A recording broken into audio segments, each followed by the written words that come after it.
All right. One of the people I do want to talk about, which I think is really important to talk about, is Ursula Jaquin.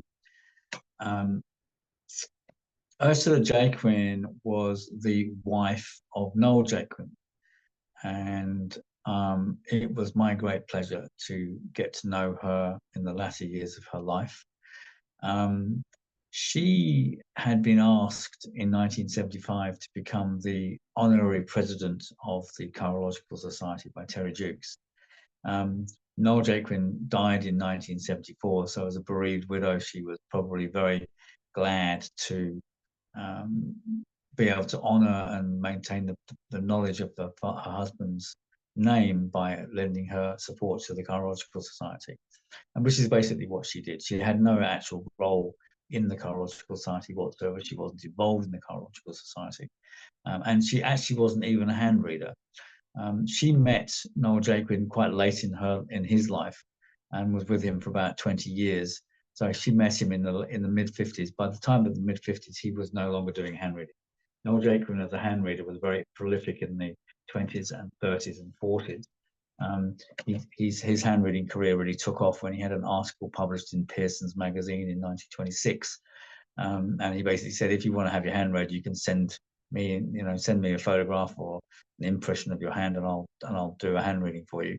And he received 10,000 handprints, so he was like overwhelmed with work. But that's kind of the basis of how he may become so well known in the hand reading world in Britain in the 1930s, and so popular. And he wrote about 9 books altogether. The last one was being the Theory of Metaphysical Influence, which was published in 1956. And that was probably privately published because Ursula had lots of boxes of copies of that book at her house. Anyway, she lived in a place near the Welsh border, and I used to go to Wales quite often because my father was living in Wales at that time. So this is again the 1990s. So that's me. That looks to be like about 1993, 1994, with Ursula. And actually, no, it might be a little bit early. It might be 91, 92. And as you can see, she's an elderly lady by this time. I actually don't know what her birth details were. But she lived in this town, and this small little town near, in a rural part of the Welsh borders in England. So she actually lived in England, but was on the border with Wales. And so I would go and drive, and when I used to drive to Wales, I used to pop in to see her and pop in for afternoon tea. And we would have lots of conversations. And she was always very pleased to see me because she basically understood that what I was doing was a perpetuation of Noel Jaquin's work. And she was always confided in me and told me about him, told me lots of stories about him. And she gave me some photographs of him that she had, and basically explained her life with him and what he was like. And it was fantastic to have that kind of connection with that living continuity of history going back to Noel Jaquin. I once went to see a psychic, and a psychic told me that there's this guy called Noel who's looking out for you, and it was quite obviously Noel Jaquin.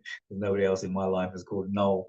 I don't know what to make of psychic comments like that sometimes, but nonetheless it was an interesting commentary about the fact that I was involved with Noel Jaquin through Ursula.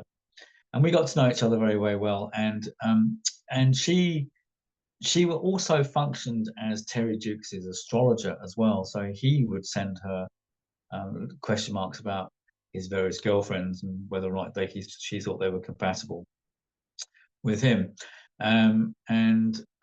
She got too tired of this eventually. But when the whole scandal about Terry Jukes' behavior came out in 1998, she was absolutely relieved to be able to wash her hands of him. And she wrote a fantastic letter to Terry Jukes, resigning as the president of the Cheirological Society, and was very glad to wash her hands of him and have nothing further to do with him. She never liked him. She felt coerced into being the president. She didn't really want to be part of it at all, but she kind of felt trapped in that situation. And so when I disbanded the Cheirological Society in early 1999, she was very happy to be part of that process and very happy to be someone who could liberate herself from the kind of trap of being in Terry Jukes' webs. But yeah, she was also very helpful for me in kind of dealing with Terry Jukes, because, you know, she provided his birth chart. She talked about him. We talked about him in terms of working out his psychology. So tactically, she was very, very helpful to me.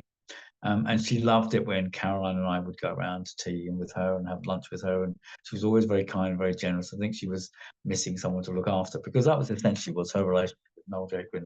As I said, she was about 20 years younger than him. And she basically looked after him in his later years, and, you know, was very devoted to him, and so she was always very honoured to talk with me, because of my commitment to chirology, which she felt mirrored his commitment to chirology too. So again, I'm not quite sure when she died. I last saw her in 1999, I would imagine, or maybe 2000. I would have gone to say goodbye to her. I've actually got a box of correspondence from her, and maybe I should go through that sometime and read it all, and digest and process what she had to say. But it was a great privilege of mine to be able to have this kind of connection to Noel Jaquin through her. So there you go. That's a little introduction to Ursula Jaquin, one of the more important wives of famous hand readers of the 20th century.